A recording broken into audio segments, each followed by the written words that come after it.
Boa noite a todos, sejam bem-vindos à Escola 21 em 61 minutos, uma iniciativa promovida pela Câmara Municipal da Maia em parceria com o Sinclave da Faculdade de Psicologia e Ciências da Educação da Universidade do Porto, de resto uma iniciativa que nasceu também no âmbito do projeto Inédito Maia, que tem como objetivo principal a promoção do sucesso escolar. E feito este enquadramento, eu quero desde já agradecer naturalmente em nome da Câmara Municipal da Maia a participação de todos que estão a assistir a este ciclo de conferências que hoje iniciamos e que se prolonga até junho deste ano. Portanto, serão mais 5 iniciativas como esta.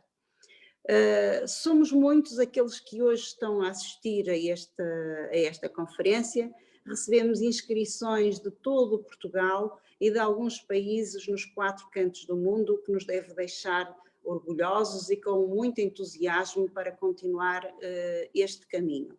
O que significa também que a sociedade está com necessidade de reunir à volta destas temáticas que possam convergir para o desenvolvimento infantil. E é isto que nos deve unir hoje e sempre, porque há esta necessidade, há esta vontade, há esta motivação e, portanto, devemos estar também unidos para promover este debate. Mas quero também agradecer, e de uma forma muito sensível e particular, ao professor Dr. Vítor Teixeira, que nos acompanha desde Macau, e também ao professor Dr. Miguel Borges, que está aqui mais perto de nós, e que vão falar hoje de um tema muito interessante, que é o uso do tempo das crianças. Quanto tempo o tempo tem? Nada mais atual neste tempo de pandemia que nos tem trazido e que nos tem ensinado uma forma diferente de viver o próprio tempo, também para nós adultos. E passo de imediato a apresentar os nossos convidados. Temos como orador o professor Dr. Vítor Teixeira, é licenciado em Psicologia pela Universidade de Psicologia e Ciências da Educação da Universidade do Porto, onde concluiu também o curso de mestrado e de doutoramento. Faz intervenção psicológica com crianças e jovens há várias décadas e é professor universitário na Faculdade de Psicologia e Ciências da Educação da Universidade do Porto e mais recentemente na Universidade de São José, em Macau. É cofundador na Associação IN, que é uma associação para a inclusão ao longo da vida. A moderação do debate fica à responsabilidade do professor Miguel Borges, professor do ensino básico, com mestrado e doutoramento nas áreas do ensino experimental de ciências e na área da leitura. É formador e docente do ensino superior, consultor na área de educação em municípios, inclusivamente no Brasil.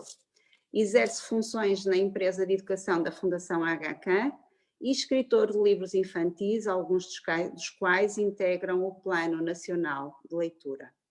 Agora sim, estamos prontos para dar início à nossa primeira sessão Escola 21 em 61 minutos e passo a palavra ao professor Dr. Vítor Teixeira, na certeza de que juntos pela educação vamos continuar a sorrir para a vida. Boa noite a todos e bom trabalho.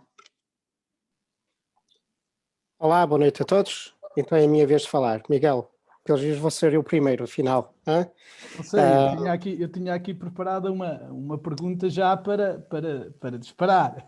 Não, mas deixa-me então começar aqui com os agradecimentos à Câmara da Maia e à doutora Emília Santos pelo convite e queria agradecer a toda a audiência que está aqui presente.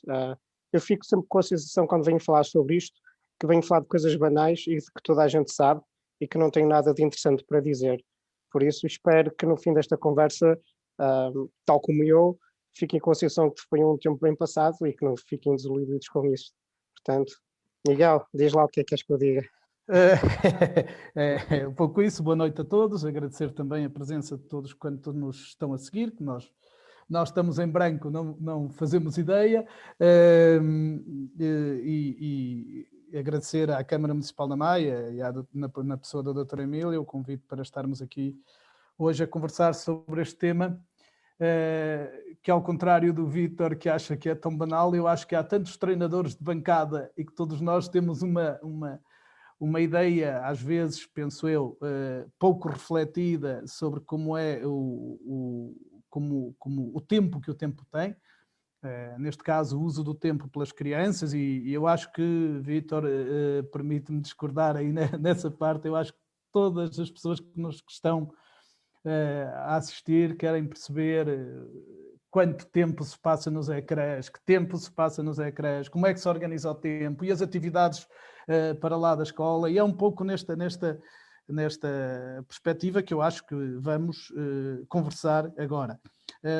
Referindo que, mais uma vez, e infelizmente num contexto repetido, mas novo, acho eu, na minha perspectiva, porque não é a primeira pandemia. Acho que a paciência das pessoas, o capital de esperança de que seja breve, começa a esgotar-se, e estamos novamente numa situação de confinamento, e com tudo o que isso acarreta, também na gestão e na organização do tempo, não só das crianças, mas das crianças, das famílias, das escolas, desta interação, deste ecossistema que é o dia-a-dia, e de um tempo que não estica, de um tempo que é sempre o mesmo e que tem sempre a mesma duração, e temos que organizar todas estas, ou reorganizar, neste caso, reorganizar e reinventar até, não sei se os termos são os mais corretos, a organização do tempo. E para começar, Vítor, eu queria fazer-te aqui uma pequena provocação. Diz a publicidade, ou dizia a publicidade, que o tempo é o que dele fazemos. É mesmo assim? Sim, passa a publicidade e não vamos dizer aqui qual é a marca. Acredito que sim, que o tempo é o que dele fazemos, e de facto é algo que podemos conversar um bocadinho sobre em que forma o tempo é percebido por cada um de nós de forma diferente. Eu costumo dizer que o tempo depende de que lado da casa de banho nós estamos. Se estamos dentro da casa de banho sentados tranquilamente na sanita, ou se estamos cá fora aflitos para entrar. Portanto, somos nós que fazemos o tempo e somos nós que construímos a nossa percepção de tempo. Mas para o que aqui estamos a fazer, eu prefiro dizer isto de uma forma diferente. Eu prefiro dizer que nós somos o que fazemos do nosso tempo. Nós somos seres com livre arbítrio, portanto, a liberdade de decidir o que fazer é algo que nós vamos tendo, ou pelo menos seria bom que o tivéssemos, mas nós podemos tomar decisões sobre o que fazer. E as opções que tomamos sobre o que nós fazemos, ou as oportunidades que damos aos nossos filhos, ou ao que pomos os nossos filhos a fazer, ou o que permitimos que os nossos filhos façam, vai determinar aquilo que eles irão ser. Portanto, eu prefiro dizer, nós somos o que fazemos do nosso tempo, ou os nossos filhos são e serão aquilo que fazem do seu tempo. Sim. Aquilo que fazem do seu tempo, ou no seu tempo. No seu tempo, ou aquilo que nós, enquanto gestores do tempo deles, a expressão não será muito feliz, mas enquanto gestores do tempo deles, também os orientamos para fazer. Sim, claro, Miguel, e desculpa, mas de facto aqui é algo que é importante de salientar, é que nós adultos, nós educadores, nós de facto somos gestores de rotinas, nós temos várias funções, vossos professores têm funções na sala de aula e nós, enquanto pais, temos funções parentais. E uma das funções, de facto, é gerar oportunidades e organizar a vida dos nossos filhos. Portanto, por muito que eles possam decidir, possam querer fazer isto, aquilo ou aquilo outro, somos nós, adultos, que temos que organizar e gerir a vida deles. Sim. Eu agora, mais passando a provocação da publicidade, gostava de... Nós sabemos que nesta organização do tempo, dos tempos das crianças, das rotinas, dos hábitos, das atividades, das relações entre a escola, entre a família, entre as atividades extra-escola, o que é essencial aqui, o que é que as famílias, o que é que os pais, o que é que os educadores, aqui se calhar até com um papel de apoio aos pais, de apoio à orientação desta gestão de tempo, quais são os pilares base em que podemos assentar esta orientação do tempo das crianças. Há pilares base, podemos partir de uma base, e quais são esses pilares? claramente. Eu gosto de organizar a informação e, na realidade, quando falamos do tempo e da maneira como organizamos o tempo das crianças, há aqui duas dimensões que, que são essenciais. Uma é a dimensão da estrutura e outra é a dimensão da diversidade. Portanto, o nosso papel enquanto pais, enquanto educadores, será sempre encontrar um equilíbrio entre estrutura e diversidade. E acho que este aspecto é particularmente relevante. Isto é importante, mas particularmente agora que vivemos este momento de pandemia, em que temos que estar confinados e em que temos a nossa vida virada de pernas para o ar. Quando eu falo em estrutura nas rotinas, no tempo, estou a falar naquelas dimensões da nossa vida que se devem e que é esperado que se repitam todos os dias. São marcadores do nosso cotidiano, a hora de levantar, a hora de tomar o pequeno almoço, a hora de almoçar, a hora de jantar, o tomar banho e o que acontece antes e depois de tomar banho, o que acontece antes e depois do jantar.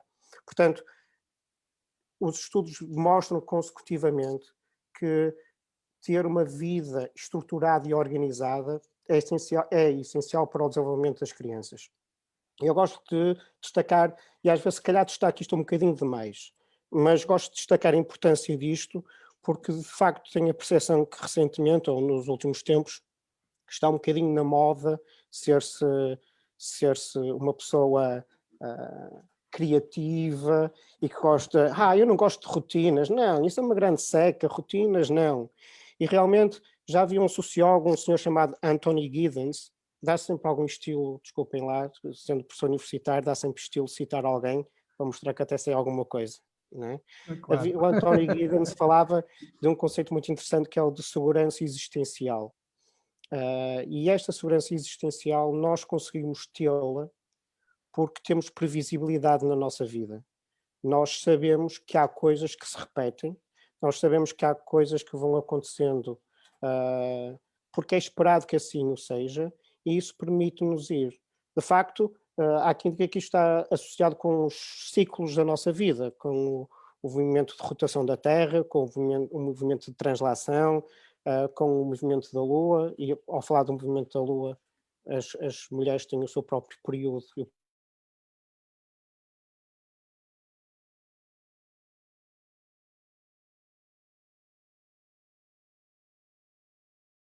Na nossa vida dá segurança e dá estrutura, mesmo para as crianças, ou essencialmente para as crianças. E por muito que elas se queixem, ou que façam birras, que seca, já tenho que ir fazer isto, não quero ir para a cama agora, não. Mesmo que elas se queixem, de facto, nós darmos estrutura e regularidade é essencial para o desenvolvimento. Sim. Vítor, desculpa, e permite-me fugir para a minha área de conforto. A verdade é que isto se passa muito também, por exemplo, com as histórias infantis. Quando nós lemos histórias infantis a crianças pequenas, a verdade é que elas no dia seguinte querem a mesma história e quando nós alteramos a história, elas dizem, não era assim. Se nós dissermos o capuchinho amarelo, elas dizem, não, era o capuchinho vermelho. Porque isto é também a sensação de previsibilidade, a sensação de segurança, a sensação de que as coisas não mudam. Isto é a mesma coisa e eu acho que teremos teremos muitas pessoas da área da educação, educadores, professores, a assistir. Isto é também quando nós promovemos a autonomia, quando nós queremos promover a autonomia dos alunos, também assenta muito nesta estrutura, nestas rotinas, que dão esta segurança de que as crianças no dia seguinte, eu não sei se a analogia é adequada, mas que no dia seguinte sabem que àquela hora vão fazer aquela coisa. Parece-me que é disto que estamos a fazer, que estamos a falar, embora noutra dimensão, na dimensão de gestão do tempo, mas estaremos a falar das rotinas, não é?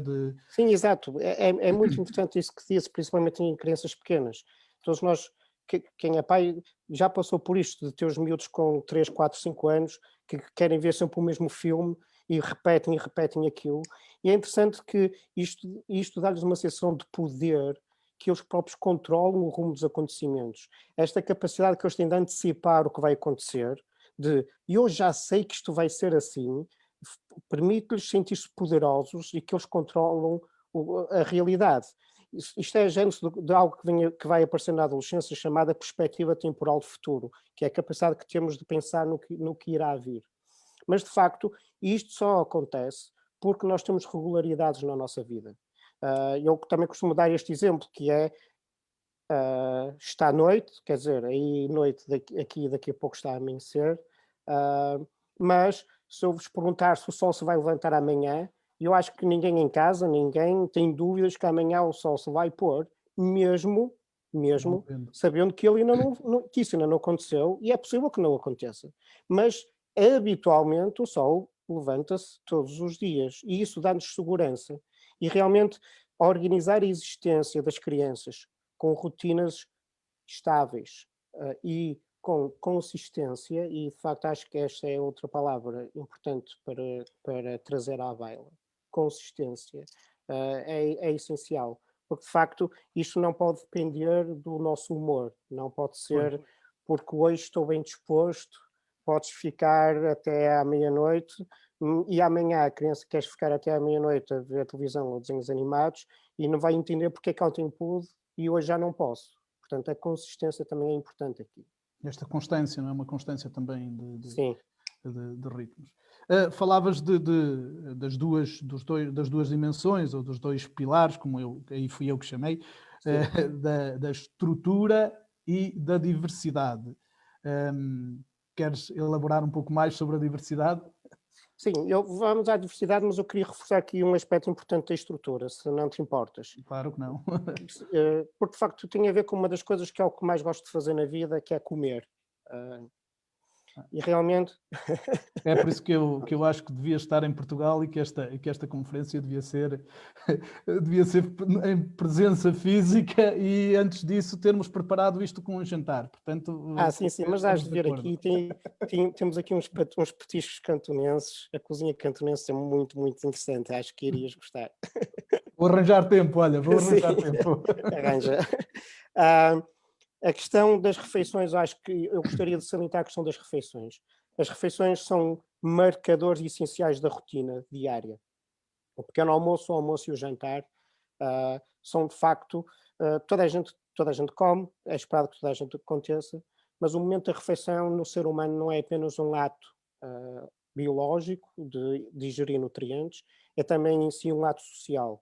A refeição é um momento de encontro da família, é um momento em que o pai se senta à cabeceira, em que os filhos se sentam em redor e que, em princípio, há espaço para partilha, para conversar e para partilhar experiências. E gosto de destacar isto, não é apenas porque a minha mãezinha querida punha à mesa para o pequeno almoço. Hoje em dia, nem eu para os meus filhos, acho que o pôr a mesa para o pequeno almoço está em completo desuso. E, portanto, não estou a dizer isto apenas porque me traz boas memórias, ou estar sentado à mesa em família, mas porque, de facto, os estudos demonstram que o estar à mesa em família é essencial para o desenvolvimento. Miguel, e tu que és professor, repara bem neste dado que vem na literatura e que a minha própria tese de doutoramento permitiu identificar, que é, quando falamos sobre as notas das crianças na língua portuguesa, e eu fiz a minha tese de doutoramento com crianças de 8 anos, portanto estavam a frequentar o 3º ano de escolaridade, quando eu avalio as rotinas das crianças e tento perceber qual é a dimensão, o que é que as crianças fazem que tem uma mais forte correlação com os resultados na língua portuguesa, o tempo passado em refeições em família tem uma mais forte correlação do que o tempo a ler ou o tempo a estudar. E, de facto, isto é uma mensagem muito poderosa. Se vocês querem que os vossos filhos tenham boas notas à língua portuguesa, mais importante do que os colocar a ler é sentarem-se à mesa com eles, a comer e a conversar. E isto desenvolve muito mais as competências linguísticas e a linguagem do que o ato de ler ou o estar a estudar. Vítor, desculpa, agora tenho que te interromper porque a minha última paixão em termos de interesse investigativo, mas de interesse, é a literacia familiar. E há uns dias falávamos, a primeira vez que falámos, e que estávamos a falar, e tu davas um exemplo, que provavelmente vais dar hoje, eu não vou já adiantar, mas isto é a literacia familiar. Quando nós desligamos tudo e nos ligamos na construção frásica, e estamos atentos à interação das crianças que nos rodeiam, acabamos por estar a potenciar estas competências, que também entroncam nas competências metalinguísticas ou nas competências de literacia emergente, que permitem depois esse sucesso. Para mim foi fantástico ouvir isto, porque eu preciso desses exemplos para justificar, porque Portugal é um país muito... está a dar os primeiros passos na literacia familiar e que encaixa perfeitamente naquilo, eu acho que já tinha dito isto quando falámos há dias, mas que encaixa perfeitamente naquilo que estamos a fazer, que estamos a discutir da gestão do tempo e da gestão do tempo em família. E como te disse, Portugal, há em Portugal um programa de literacia familiar estruturado, que é um programa da Fundação HK, mas nós temos países como os Estados Unidos, como o Canadá, a Nova Zelândia, que têm imensos programas de literacia familiar, onde a família passa tempo em família. E é um pouco, não será à volta da mesa da refeição, mas é à volta da mesa do livro. Mas isto para mim faz todo o sentido, seria quase, obviamente não tinha esta noção explícita, mas é quase uma verdade lapaliça, embora com a devida reserva, mas entendo perfeitamente aquilo que estás a dizer e pelo que eu tenho lido na literatura internacional é completamente complementar. Mas é muito interessante este dado, porque de facto é uma coisa tão, outra vez, tão banal e tão simples que as pessoas em princípio não valorizam. Mas o mais interessante é que as duas explicações para o facto de o tempo de refeição em família ser tão importante para o desenvolvimento da linguagem, há duas explicações. A primeira é mais evidente, de facto, porque as crianças participam das conversas e com isso têm desafio, porque ouvem e tentam entender o que os adultos estão a conversar, o que os irmãos mais velhos estão a conversar e, portanto, enquanto estão a ler, em princípio, estão mais dentro do seu nível atual de aprendizagem. Aqui o Vygotsky traria algumas explicações para isso. E enquanto estão a participar ou a tentar participar nas conversas de família, o desafio é maior e há aqui mais possibilidade de desenvolvimento. Mas a outra explicação é que, de facto, as famílias em que se passa mais tempo em família são famílias com maior estrutura. De facto, quando nós nos organizamos de maneira a que, desculpa lá, mas agora é hora de comer, estás sentadinho. Desculpa, mas só te levantas da mesa quando todos acabarem. E vais ter que esperar para começar a sobremesa, tens que esperar que toda a gente acabe e só depois é que comes a sobremesa. Esta existência de estrutura e de regra é o que permite que uma criança de 5, 6, 7, 8, 9 ou um adolescente de 15 ou 16 anos se mantenha à mesa mesmo depois de sorver a comida à pressa. Portanto, este indicador de que os pais que conseguem manter os filhos à mesa são pais assertivos e conseguem criar estrutura na sua família. É bastante importante também. Sim, eu antes de deixar fugir para a diversidade, vou alterar, eu tenho aqui umas notas, mas vou alterar a ordem porque isto é mesmo uma conversa. Eu confesso que me preparei um bocadinho e assisti a uma entrevista tua e, portanto, até já sei um pouco a resposta, mas para as pessoas que nos estão a ver, quando falas de estrutura, falas de rotinas, por exemplo, falas do tempo que a criança tem para jogar jogos de computador, em que os pais criam esta rotina, dizem das 7 às 8 pode jogar jogos, ou das 19 às 20 pode jogar jogos de computador. É importante que os pais sejam coerentes também nesta decisão, ou que os educadores, ou que os pais, quem educa, seja coerente nesta decisão e que respeite a própria estrutura que criou para a criança, não é? Sim.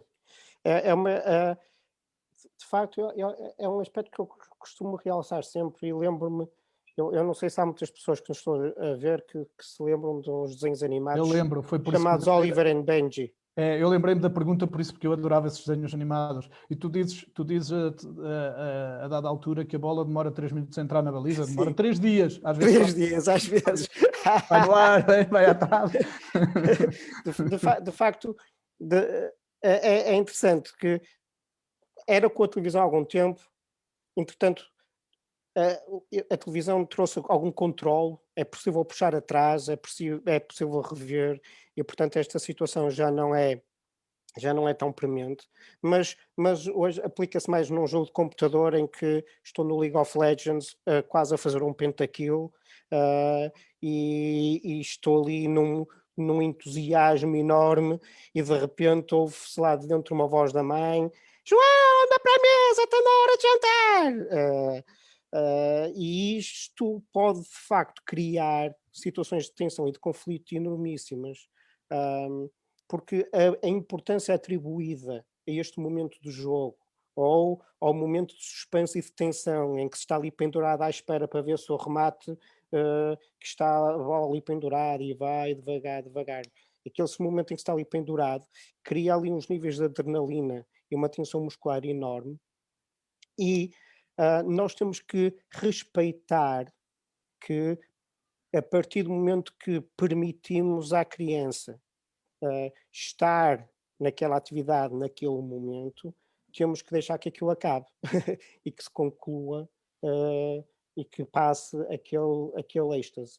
E realmente é algo que pessoas que têm estilos educativos parentais mais autoritários e mais rígidos têm alguma dificuldade em entender. E aquela coisa de chegar à tomada da eletricidade e já te avisei 3 vezes, e puxar a eletricidade ou ir ao módem e desligar a internet. Ter que chegar a um ponto desses, de facto, é uma medida radical, que eventualmente poderá ter que acontecer, mas acho que nós deveremos sempre fazer a nossa meia-culpa, porque nós criamos condições para que aquilo acontecesse.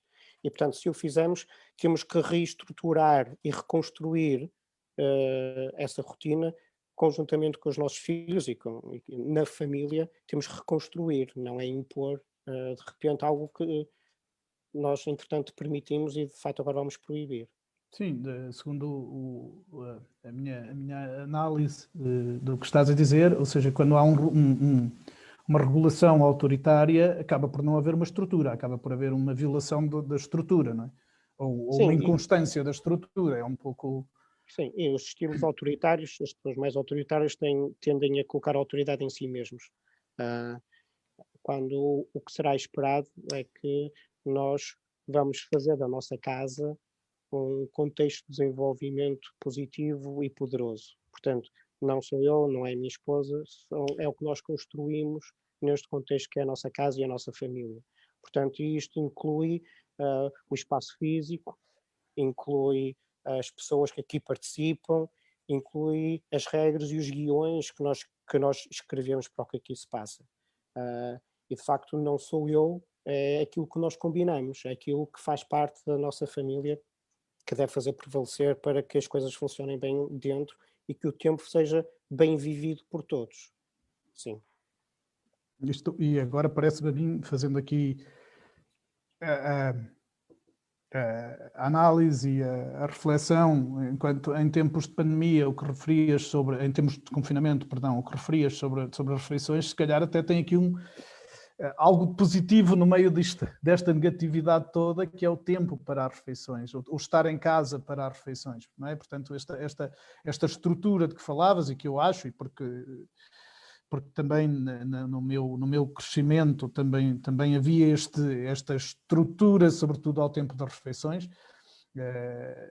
Portanto, acho que a pandemia vai-nos trazer isto, porque nós vivemos vidas completamente diferentes do que se viviam há 20 anos, em termos de tempo, mais uma vez, em termos de tempo, vivemos sempre sem tempo. E, portanto, aqui este confinamento também nos pode trazer esta oportunidade de criar estas rotinas que eventualmente, quando sairmos do confinamento, não serão todas, mas que acho que a maior parte delas podemos manter. Poderemos não poder manter o almoço, porque não podemos vir almoçar a casa, mas poderemos manter o jantar. Sim. Sim, mas, sim. mas eu ia te dizer que de facto, e fazendo essa ponta, é que o momento de refeição pode em si mesmo, e particularmente num momento como este da pandemia, pode em si mesmo ser um momento de diversidade. Nós em princípio não comemos a mesma coisa todos os dias. E de facto, um momento de refeição, e agora que estamos em confinamento e que temos tempo para estar juntos e que temos que nos aturar uns aos outros, pode ser bem um tempo para envolver a própria criança na confecção da refeição, na escolha dos ingredientes, no manipular os ingredientes, no ajudar a fazer a refeição. E com isto podemos criar momentos de interação muito positivos. É muito interessante que na minha família, ainda hoje o meu pai que nunca foi muito dado à cozinha, lembro perfeitamente, e os meus irmãos brincamos muito sobre isso, sobre um bolo de bolacha. A determinada altura da nossa vida, o meu pai lembrou-se de fazer um bolo de bolacha. Fez um bolo de bolacha. E fomos os filhos todos, e todos participamos, e estávamos todos surpreendidos e enternecidos de ver que o nosso pai estava ali na cozinha a preparar qualquer coisa e envolveu-nos naquela tarefa. É mesmo interessante porque, de que me lembro, o meu pai só o fez uma vez. Mas foi uma imagem super marcante e que ficou até hoje, que somos todos adultos, e até hoje ainda brincamos sobre isso. E realmente esta imagem de um filho ou de uma filha se juntarem ao pai ou à mãe a preparar um bolo, a cortar, a manipular os ingredientes, é algo que infelizmente sinto que estamos a perder, e podemos tentar repegar nisto agora neste momento, trazê-los e fazê-los participar connosco nesta tarefa, neste ato que é o de preparar a refeição para a família. E para minorizar os efeitos do ensino online, que hoje já foi anunciado que retomaremos o ensino online a 8 de fevereiro, eu complemento com as tarefas de literacia, porque ao estar a fazer isso e partir da receita e as crianças perceberem a funcionalidade de uma receita, que estão lá os ingredientes, que estão lá as palavras, que estão lá, então estamos a trabalhar as competências todas. E é por isso que quando há pouco referias que a conversa, que as crianças que conversavam em família e que estavam em família tinham melhor desempenho em português no primeiro ciclo, são estas, a literacia desenvolve-se até aos 6 anos, sobretudo no ambiente familiar.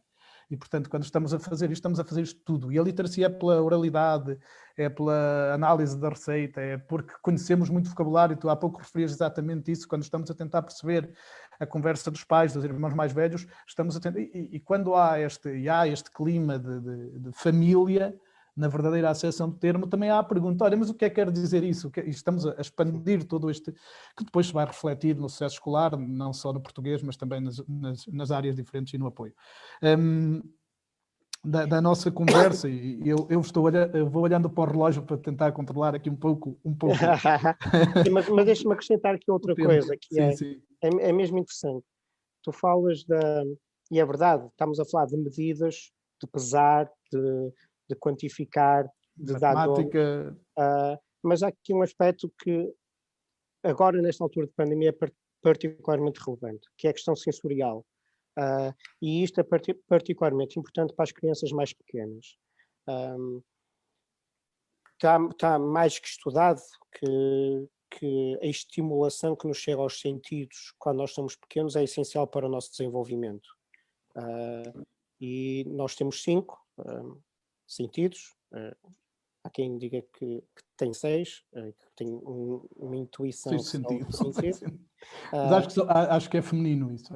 Sim, ouvi dizer que sim. Mas preocupa-me bastante imaginar crianças pequeninas que têm de ficar em casa e que são privadas de muitas experiências sensoriais. São privadas de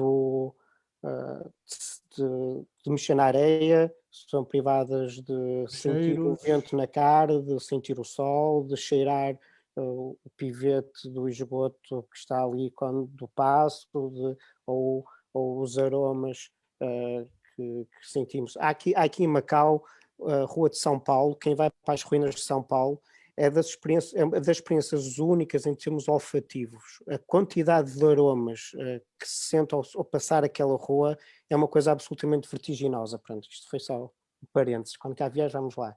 Mas de facto, causa-me muita confusão imaginar o impacto a longo termo que esta limitação de sensações pode trazer às crianças.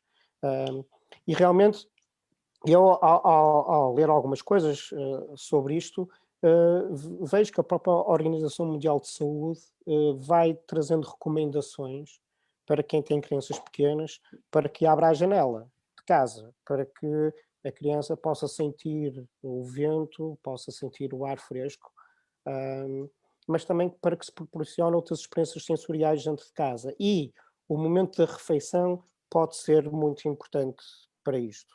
A criança há de cheirar, manipular, tocar, apalpar, amassar, e tudo isto será muito importante para compensar minimamente algumas das experiências que estão a ser privadas ao estar no meio exterior, ao estar lá fora, no jardim. Portanto, acho que a própria refeição, e se calhar vamos acabar aqui uma hora à volta das refeições.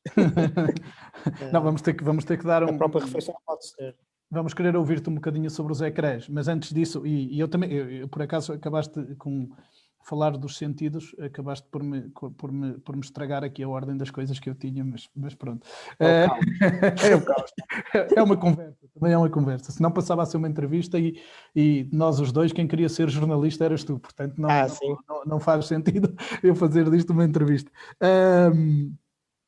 Isso também, o que estavas a referir em relação aos sentidos, também se pode aplicar ao corpo em si, ao físico, porque a privação ou a redução do aspecto físico, do correr, do saltar, é muito grande, não é? Neste contexto de confinamento, não é? Sim,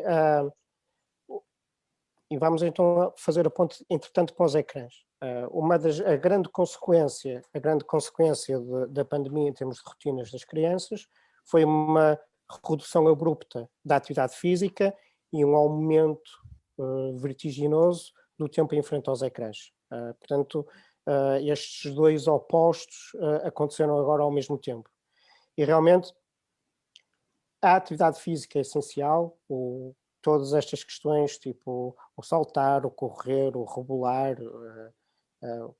simplesmente andar, são essenciais para o nosso desenvolvimento, e mais quando são crianças em idade pré-escolar e em que o desenvolvimento motor e físico, todas estas questões da motricidade fina e da motricidade grossa, dos movimentos mais amplos, não é por acaso que os currículos, ou os guiões curriculares do pré-escolar incluem aspectos como saltar ao pé coxinho, andar por cima de uma linha, manter equilíbrio não só ao pé.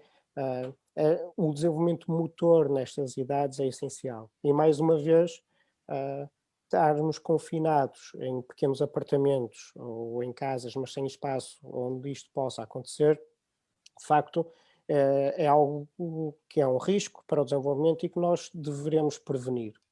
Eu tenho sempre a ideia de que dançar será sempre um bom remédio, será sempre uma boa alternativa. Para adultos e para crianças.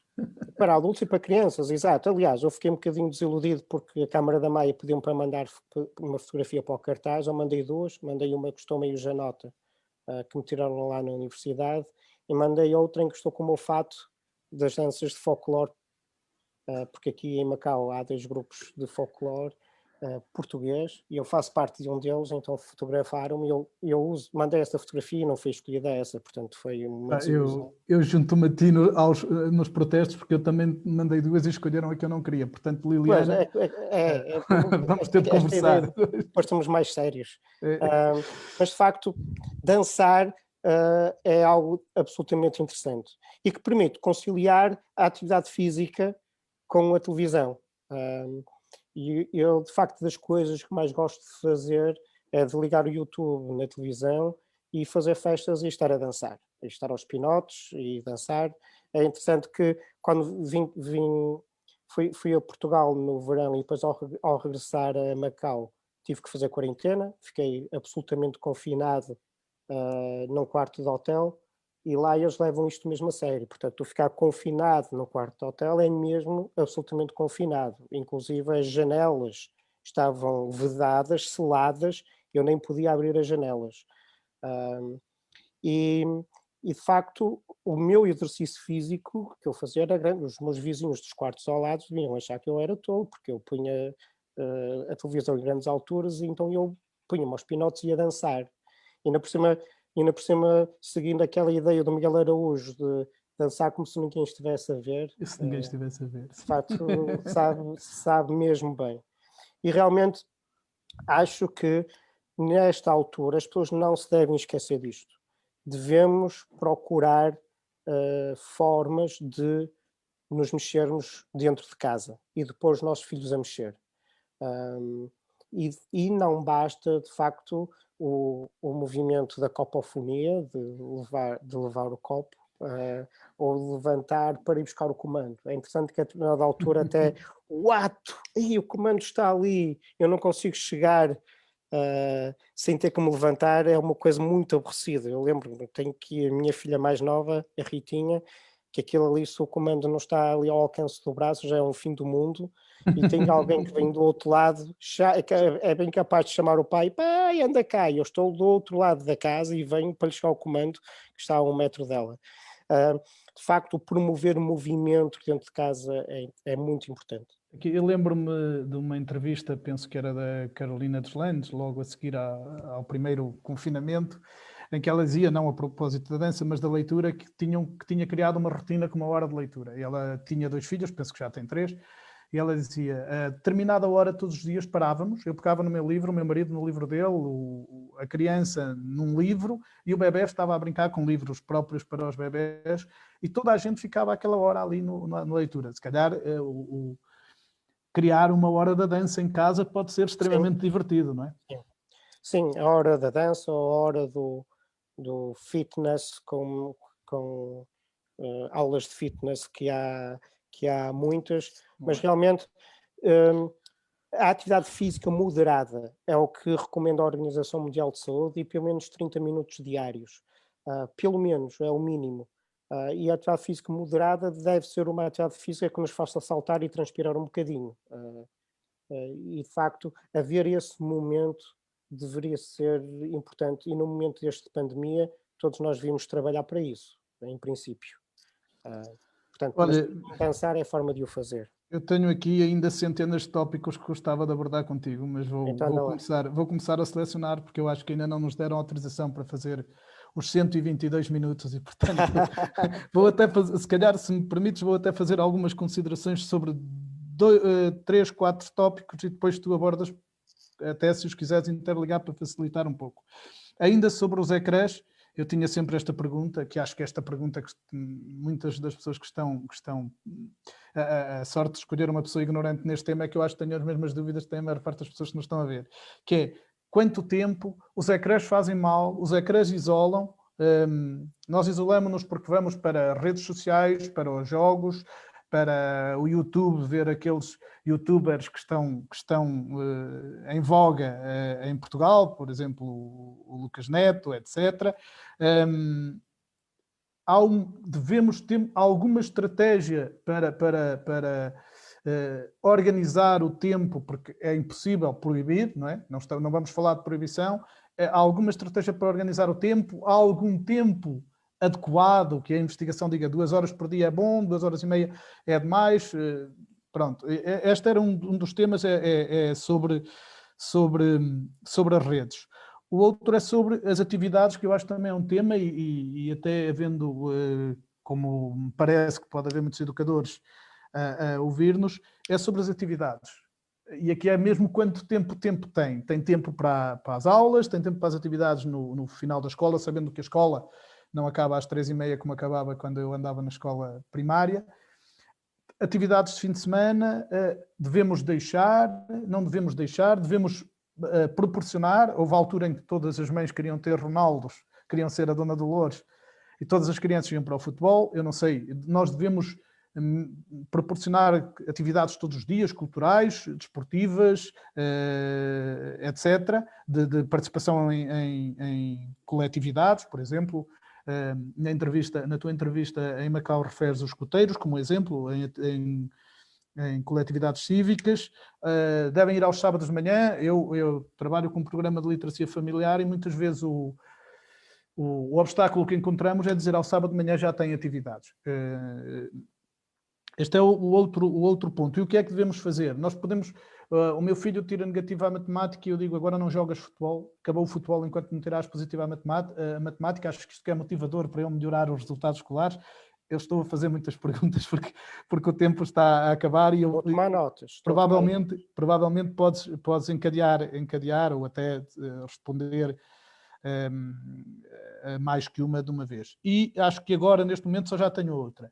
Muitas vezes usamos a expressão tempo de qualidade. Eu passei pouco tempo com o meu filho, mas esse tempo foi de qualidade.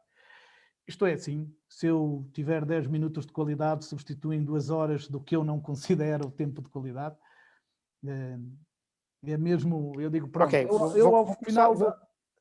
vou começar pela última. Ok. E começo pela última precisamente porque foi esse o motivo que me vou a querer estudar isto. Portanto, eu resolvi estudar o tempo das crianças precisamente por causa de um enorme sentimento de culpa. Porque eu, depois de acabar o meu curso, trabalhava em 2 sítios, saía do sítio onde trabalhava como empregado, como funcionário das 9 às 5 e depois ia para a clínica dar consultas até às 8h30, 9 horas e, portanto, sentia um enorme sentimento de culpa por perceber que não estava a dedicar o tempo que deveria aos meus filhos, que eram pequenitos. E realmente quis estudar sobre isto. E realmente há tempo de qualidade, 10 minutos, ou eu costumo dar o exemplo, os 15 minutos do intervalo de um jogo de futebol. Muitas vezes está o homem, o pai, com os pés na mesa a querer ver a bola e está o pirralho ali a chatear e a meter-se à frente da televisão e eu berro e sai daí, faz isto e faz aquilo e sou capaz de estar os 90 minutos do jogo numa enorme tensão com a criança, mas a criança tem-me focado nela. E, portanto, mais vale, de facto, desligar a televisão, dar ali 10 minutos de tempo com a criancinha no início, fazer um acordo e que depois consigo ver 30 minutos de futebol e depois tenho 15 minutos com a criança outra vez e já vejo a segunda parte completa sossegado, em princípio. De facto, o tempo de qualidade pode ser importante e pode aliviar alguma culpa. Agora, o problema é que não se fazem omeletes sem ovos. E esse é que é o problema. Eu posso ter ovos de galinhas do campo. Elas são galinhas gourmet, comem minhoquinhas, andam a passear, não vivem ali e fazem uns ovos lindíssimos.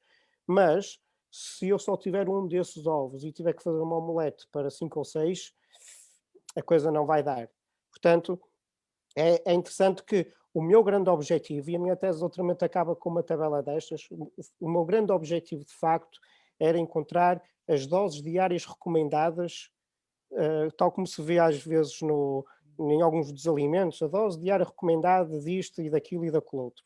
Eu queria encontrar a dose diária recomendada para tudo, porque, de facto, uma das coisas que me fascinou nisto do tempo é que o tempo não tem uma relação linear, ou seja, isto do tempo não é quanto mais melhor, não é quanto mais estudar melhor, não é quanto menos televisão melhor, não é quanto mais tempo com o pai ou com a mãe melhor, não é assim. Há intervalos ótimos, há tempos em que até determinado ponto faz bem, naquele intervalo não faz diferença nenhuma e a partir de determinado ponto começa a fazer mal, nomeadamente o estudar. Portanto, o meu objetivo que eu tinha na cabeça era vou encontrar as doses diárias recomendadas. Então aqui passo para os ecrãs. De facto, vai havendo estudos que vão demonstrando que há doses diárias recomendadas. Não é zero e, de facto, os dispositivos eletrónicos da televisão, o computador, os tablets, permitem-nos acesso a um manancial de informação. E não o fazer será estar arredado de temas de conversa, de pontos de encontro com os meus amigos, e de ter uma iliteracia informática, Digital, sim. que é muito importante e que nós não queremos. Portanto, não ter acesso não é bom, mas tempo demais faz mal. É óbvio que isto aqui são intervalos que não se conseguem definir, mas em princípio o que está claramente definido é 1 a 2 horas antes de dormir, as crianças até 12 anos não deviam estar em frente a ecrãs. Portanto, a estimulação neurológica de estar exposto à luz, à luminosidade, afeta a elaboração do sono e, portanto, o não estar exposto pelo menos 1 hora antes de dormir, por isso eu costumo dar a recomendação depois do jantar, se houver um breve programa que se possa ver em família, pode ser bom, mas depois desligar e falar sobre esse programa e depois preparar os rituais para ir dormir. Eu diria que cerca de 1 a 2 horas por dia durante a semana e 3 a 4 horas ao fim de semana são mais ou menos valores que naturalmente vão acontecendo, não foram mal se os pais mediarem a utilização desses conteúdos. Sem filtros, sem aqueles filtros digitais, de software, que eu digo não acedes a isto, não é essa mediação que estamos a falar. É interessante que eu nunca recomendei esses filtros, tal como nunca recomendei, antes pelo contrário, esse filtro é como se fosse uma ama que está a substituir o que são os meus papéis. De facto, quando eu estou a falar de ecrãs, o meu papel é o de definir quanto tempo a criança pode ver, e portanto é em família que vamos definir quanto tempo, mas também definir quando é que a criança pode ver, é antes de jantar, é depois de jantar, é depois dos deveres, só depois de fazer os trabalhos de casa é que podes ver, só é que podes fazer, portanto é quando e o quê. E este o quê implica necessariamente estar a par do que é que eles veem. E, mais do que estar a par, ver com eles. E isto é algo também muito interessante e que também observei ao fazer o meu estudo, que é as crianças, se querem estar... Deixa-me resumir isto muito rapidamente. O tempo que as crianças passam com os pais pode-se resumir em 95% a 3 atividades. Isto é um bocadinho assustador, mas as crianças, numa vida normal, sem pandemia, passam com os pais a ver televisão, comer e andar de um lado para o outro. Portanto, é em transportes, é no carro, é a ver televisão e é a comer. E isto ocupa 95% do tempo que as crianças passam em interação direta com os pais. E, de facto, se pensarmos nisto, vemos que o tempo da televisão pode ser importante, mas aqui o que também se nota é que normalmente são as crianças a ver os programas dos adultos. Quase como, se eu quero estar com o meu pai, tenho que ver o jogo de futebol que o meu pai vê. Se quero estar com a minha mãe, tenho que ver a telenovela que a minha mãe vê. E realmente é essencial que os adultos se movam e que vejam os conteúdos, o Lucas Neto, os youtubers e influencers que agora andam por aí. Se eles os veem, nós devemos ver com eles, devemos mediar, discutir, elaborar e estar a par dos temas que eles estão a fazer. E agora deixa-me ir às atividades extracurriculares. Sim. Eu acho que ainda temos 5 minutos à grande, portanto... 6 minutos, porque é 61, isto acaba às 10h01, certo? Sim. Pois é, isto não é os 60 minutos, é os 61. É uma versão já upload. É um upload. Upgrade. As atividades extracurriculares, Miguel, funcionam exatamente de acordo com o princípio que eu te falei. Não é quanto mais melhor. 2 a 3 diferentes atividades por semana, 2 a 3 atividades por semana é recomendado. Os estudos mostram... Quando dizes diferentes, estás a dizer diferentes em diferentes áreas, não estás a dizer futebol e rugby. Estamos a falar de, por exemplo, futebol, teatro e música, ou participação numa associação cívica, por exemplo. Sim. Exato, porque só praticar desporto, por exemplo, na pré-adolescência, a adolescência está associada a comportamentos de risco. Está demonstrado que, principalmente rapazes que só jogam futebol, que só praticam atividade desportiva, correm algum risco de entrar em comportamentos delinquentes ou desviantes. Esta ideia de que vão para o treino, saem do treino e depois vão todos beber uns copos e fazer asneiras.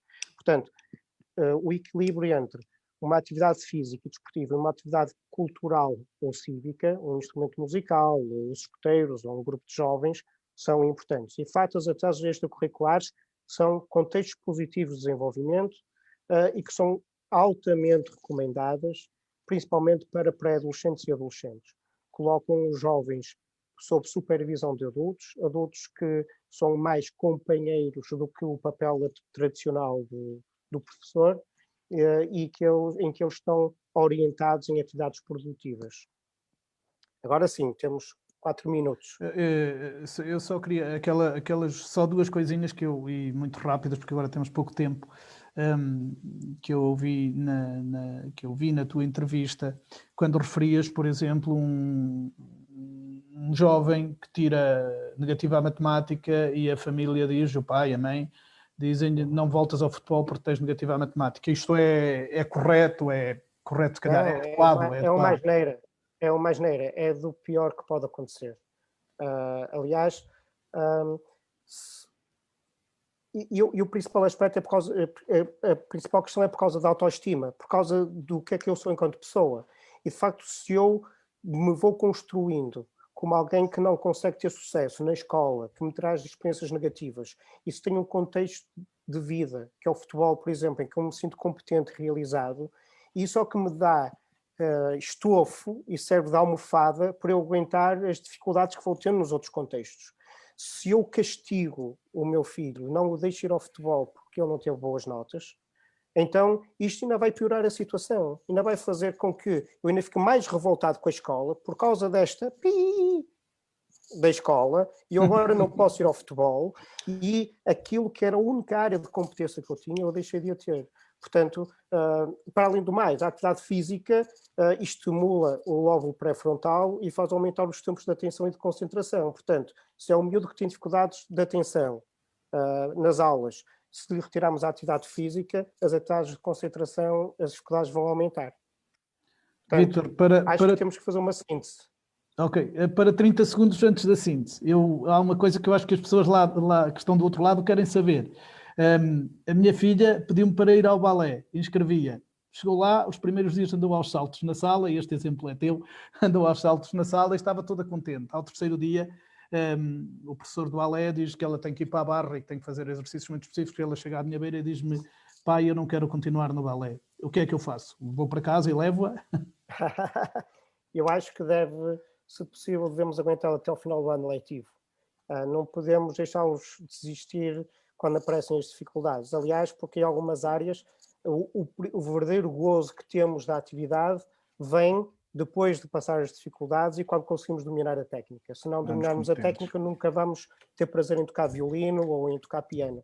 Portanto, eu acho que não devemos ser fundamentalistas. Vais ter agora que ir até ao fim da tua vida. Não. Devemos definir um ciclo.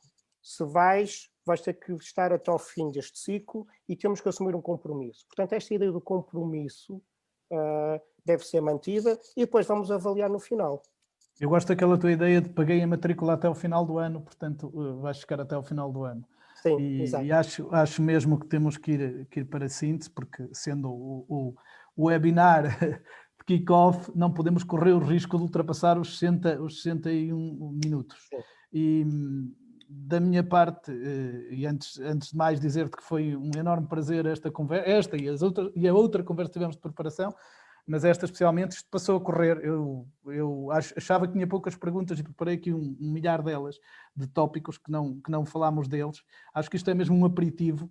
E o que eu retiro em síntese é que esta gestão do tempo que nós adultos fazemos das crianças é o criar um equilíbrio entre 2 fatores. O fator estrutura, que grosso modo tem a ver com as rotinas, com as dinâmicas diárias, com a segurança que transmitimos, a previsibilidade, como tu disseste, que é àquela hora, todos almoçamos à mesa, sem gadgets, sem telemóveis, sem tablets, sem nada, sem televisão, e conversamos, e com este equilíbrio entre a diversidade do que fazemos. Um dia almoçamos em casa, um dia mandamos vir a comida de um takeaway qualquer, outro dia cozinhamos nós, outro dia vamos à casa dos amigos, os amigos vêm à nossa casa, vamos ao restaurante, etc. Ou seja, 21 minutos, Miguel. Acabamos, não é? Esta previsibilidade e aqui neste equilíbrio, que não seja demasiado estrutura e demasiado E eu só previsibilidade, certo? acrescentaria de os pais não se demitirem dos seus papéis. Não é porque impomos limites e ordem que somos maus pais. Portanto, não ceder às chantagens dos meninos e vivemos felizes a nossa vida e gerir o nosso tempo em conjunto. Era essa a mensagem. Obrigado pelo vosso tempo. Obrigado, foi um enorme prazer esta conversa e obrigado à Câmara da Maia e ao Inédito por proporcionar isto. Obrigado. Desculpe lá um minuto a mais. É meio minuto. Boa noite. Boa noite e até à próxima.